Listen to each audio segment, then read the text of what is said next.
नमस्कार दोस्तों, आप देख रहे हैं आयुर्वेद फार्मेसी। और आज का टॉपिक है द्रव्य गुण में भैषज मार्ग।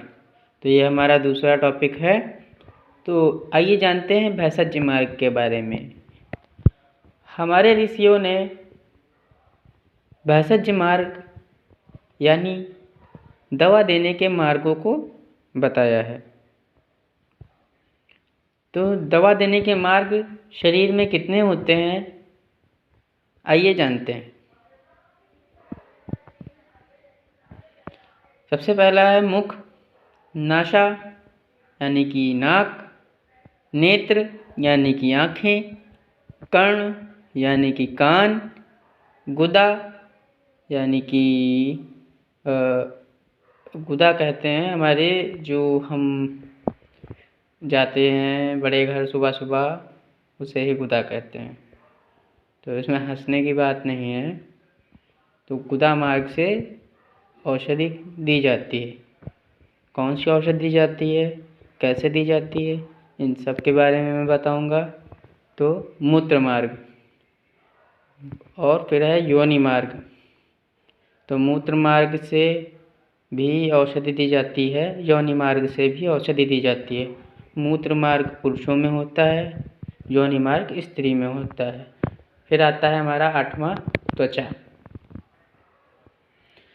तो आइए जानते हैं एक एक के बारे में। तो हमारा सबसे पहला टॉपिक है मुख। मुख से कैसे औषधि देते हैं, वो तो हमें भी पता है, मुख से औषधि देते हैं।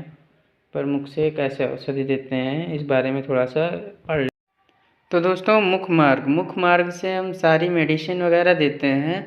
तो ये कहाँ पर काम करती है? गले में हमारे काम करती है, पाचन में काम करती है, और हमें किसी जैसे सर्वत्र शरीर में काम कराना है तो उसके लिए हम खाते हैं। दर्द के लिए खाते हैं, यानी कि हमारे जॉइंट पेन में दर्द हो तो भी हम मुख से औषधि लेते हैं।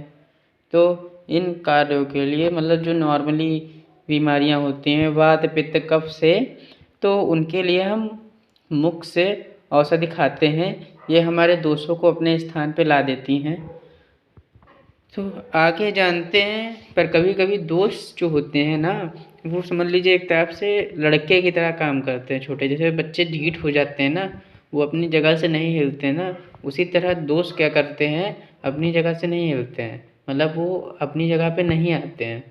तो उनके लिए क्या करते हैं हम, अब मेडिसिन से काम नहीं चल रहा है तो उसके साथ भी कुछ करना पड़ेगा। इसीलिए हम और मेथड अपनाते हैं। नासा यानी कि नाक मार्ग होता है दोस्तों। इससे क्या होता है, नासा द्वारा यानी कि नासा द्वारा हमें एक, अब जब पंचकर्मा सीखेंगे आयुर्वेद में, आपको पंचकर्मा भी सीखने का मौका मिलेगा थोड़ा बहुत। तो आप जब, ये एक टेक्निक है और इसके लिए अलग से लोग असिस्टेंट्स होते हैं। तो लेकिन नॉलेज तो आपको रखना पड़ेगा, क्योंकि डॉक्टर लिखेगा, आपको बताना पड़ेगा पंचकर्मा के बारे में। तो पंचकर्मा में नासा कर्म होता है दोस्तों। तो नासा कर्म क्या होता है, एक हल्दी डाल के, एक समझ लीजिए जैसे आजकल के ज़माने में जो सिगरेट है, उसी हर हिसाब से हर्बल सिगरेट बनाई जाती है।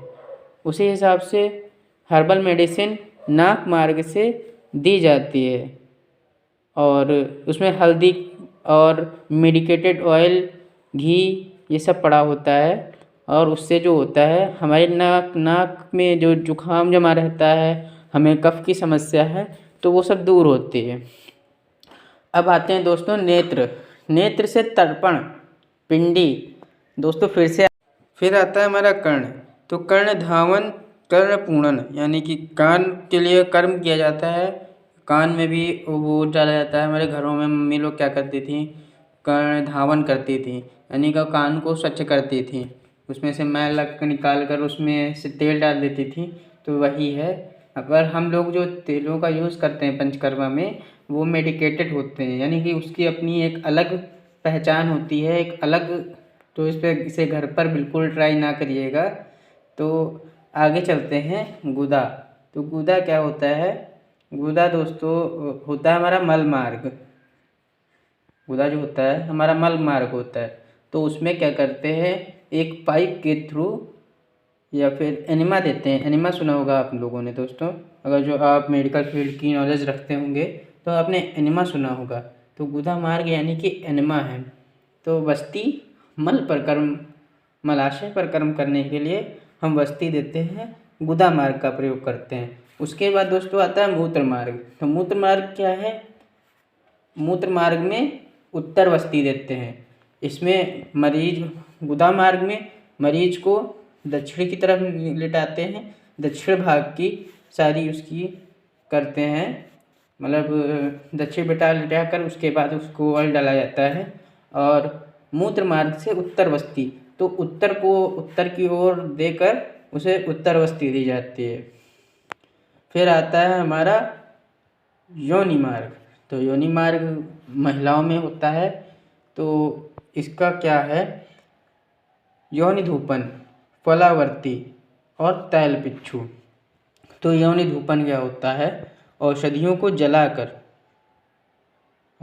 जलाकर उसके बाद उनका जो धुआं निकलता है, उसका धुआं उस पर जो मतलब थोड़ा सा फेंका जाता है, मतलब क्या कहते हैं, धुएं में सेका जाता है, तो उसे कहते हैं योनि धूपन। फलावर्ती उसी प्रकार से होती है। और तैल पिच्छू यानी कि तैल पिच्छू होता है, तैल में वही बस्ती देते हैं, उसे तैल पिच्छू कहते हैं। पंचकर्मा के बारे में ज़्यादा नॉलेज तो नहीं है और थोड़ा सा मैं भूल भी रहा हूँ। तो आगे बढ़ते हैं हमारे त्वचा मार्ग की तरफ। तो स्नेहन, स्वेदन, अभ्यंग में इसका प्रयोग करते हैं। स्नेहन क्या होता है दोस्तों, स्नेहन होता है मालिश। पंचकर्मा में का ये भी है, स्नेहन होता है मालिश। मालिश दोस्तों होता है स्नेहन। स्वेदन होता है हमारे शरीर में पंचकर्मा के दूसरे कर्म में हमारे शरीर पे स्टीम डाली जाती है, हमें स्टीम से भिगो दिया जाता है। औषधि होती है उसमें, दशमूल होता है, तो उससे भिगो दिया जाता है, तो उसे स्वेदन कहते हैं। अभ्यंग, अभ्यंग क्या होता है दोस्तों, अभ्यंग होता है यही मालिश होता है अभ्यंग। तो स्नेहन, स्वेदन, अभ्यंग इसी को कहते हैं, मालिश को। तो दोस्तों अगर आपको ये वीडियो पसंद आया तो चैनल को सब्सक्राइब करें, वीडियो को लाइक करें। अगर जो आप ऐसे और वीडियो चाहते हैं तो हमें ज़रूर बताएं। और अगर जो आपको कुछ समझ में नहीं आ रहा है तो कमेंट करें। और सभी वीडियो देखने के लिए धन्यवाद। और अगर जो आपको पूरा सिलेबस फार्मेसी फर्स्ट ईयर का चाहिए तो दोस्तों धीमे धीमे एक एक टॉपिक में डाल रहा हूँ और पूरे ईयर का पूरा सिलेबस हमारे यूट्यूब पे मौजूद होगा, जो सभी के हमारे काम आएगा।